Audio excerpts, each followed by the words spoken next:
The hidden impact of childhood trauma and mental health. Is your past affecting your mental health without you realizing it?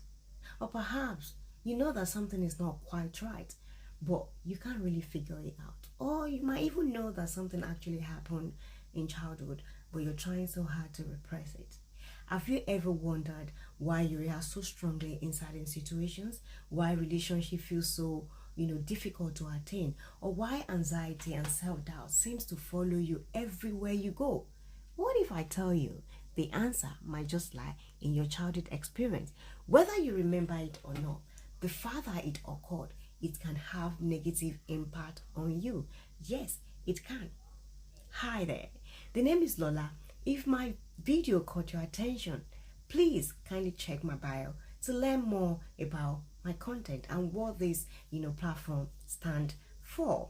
Today, we will be uncovering the hidden impact of childhood trauma on mental health, backing it up with some psychological concepts, and most importantly, how we can start healing from trauma.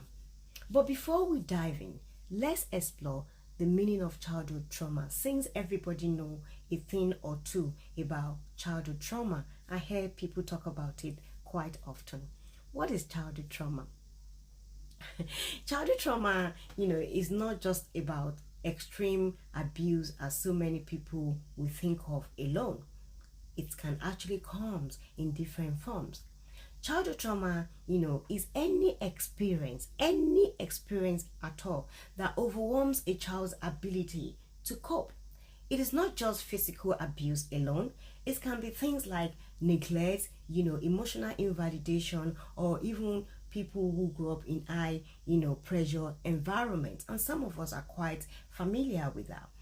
Let's look at, some form of childhood, trauma there are. We have, physical trauma abuse, which is witnessing violence in war zone and things that are similar to that. Number two is emotional trauma, being raised by dismissive or overly critical parents. Number three is neglect, things like lack of emotional or physical care, by caregivers or our parents, and the art of feeling unseen. Four is parental mental issues, parent with depression or even addictions. Number five is separation or loss, and things like divorce, frequent relocation from one place to the other. The sixth one is domestic violence, witnessing domestic abuse at home. The seventh one is toxic pressure to succeed, the feeling of having to be validated by success.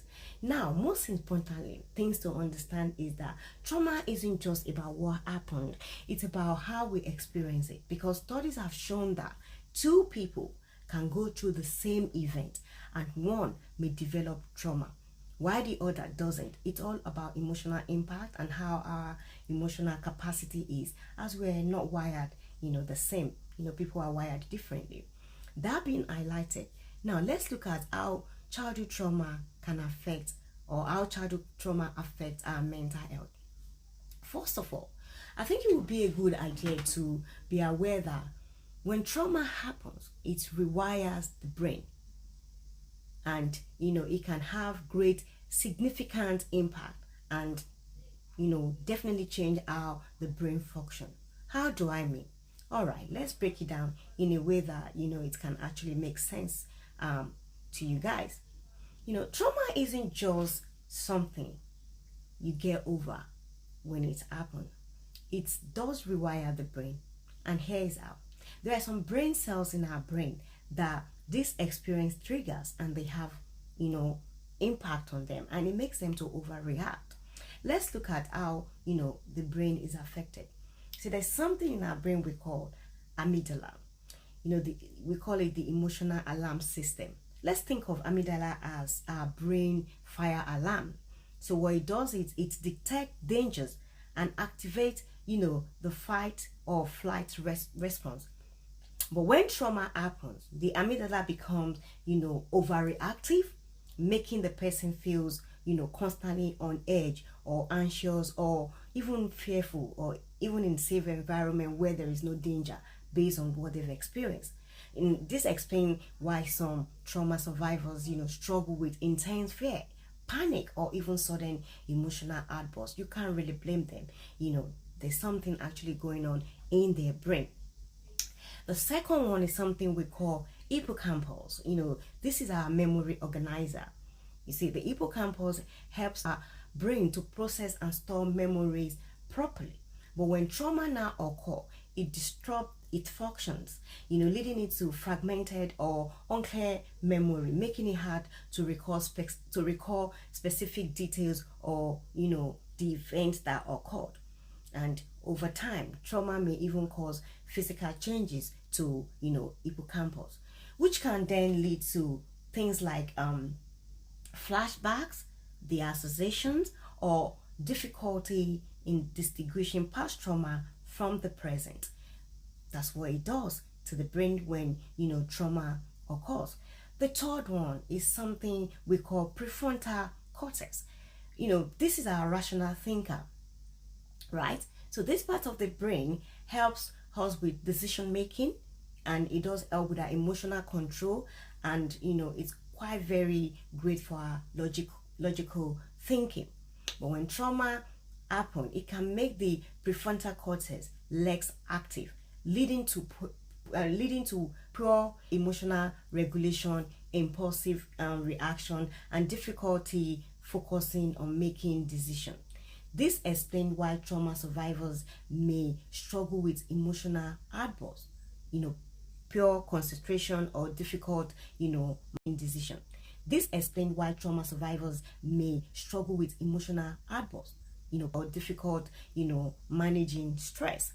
So if you ever wondered why somebody that or even yourself react in this way, it's not their fault or your fault. It's just in their head. The brain is literally trying to adapt to survive, and it's also trying to teach itself again to feel safe all over again. I beg your pardon, I know I studied a little bit in there. It's because I'm actually, as I'm speaking, I'm equally visualizing the diagram of the brain in my head, and it would have been a great idea to bring the image to life and illustrate it, for a better understanding. But unfortunately, I'm not a pro yet with technical aspect of inserting images to videos, content, and what have you. But never mind, we will get there over time, slowly but surely. Now, let me not debate too much. Let's go back to the discussion before I lose my points. Now, let's look at real-life psychological effects of childhood trauma on us. First of all, let's look at anxiety and hypervigilance.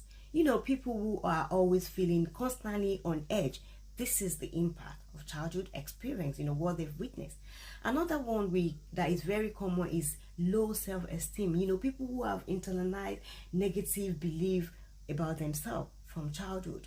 The third one is the fear of abandonment. When you see people who fear and struggle to commit to emotional relationship, and they don't trust people, they have trust issue. That is coming from the trauma they've experienced. The fourth one is people who always overreact to small things. Small things trigger them. They are emotionally highly sensitive. Fifth is self-sabotage, and some people will call that one imposter syndrome. Feeling unworthy, like they're never enough. There's nothing you can tell them. They're never affected. Even the ACE study find that childhood trauma increases the risk for depression, anxiety, and even physical health issues. You see, the more reason why we all need to be informed and be aware of these things, so that when you see the sign, you can quickly seek for help. Because oftentimes, so many people might just think, they don't realize that what they are going through is from their childhood experience. They just think it's the way they are.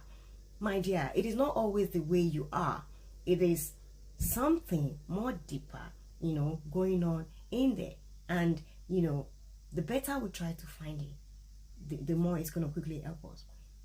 Subtle sign you can see from people who experience, traumatic experience in childhood is people with chronic self-doubt, the feeling of unworthy. No matter how much they've achieved, is never enough. The perfectionism, and people that are always overworking and seeking validation from people or through their work and achievement. Another one that is common is avoiding emotional intimacy, struggling to open up to others. They have trust issues. They cannot trust anybody based on their experience. Lastly, guys, with all that being said, please, if any of these sound familiar, please let me know in the comment section. You're not alone, and awareness is the first step to healing, and you are always welcome in therapy. Healing is possible, guys. It's possible. Let's go for it. Finally, I would like to end this video by saying to anyone who think or feel that all the information or one or some of this information are given in this video is close to home. Hey buddy, the past may have shaped you, but it doesn't have to define you. You have the power to heal and create a future where you feel safe, worthy, whole, and be yourself again. Until I see you in my next video, where I'll be talking on ways to heal ourselves from childhood trauma. Until then, keep looking after your mental health. It's a vital part of human health. Take care. Bye. See you soon.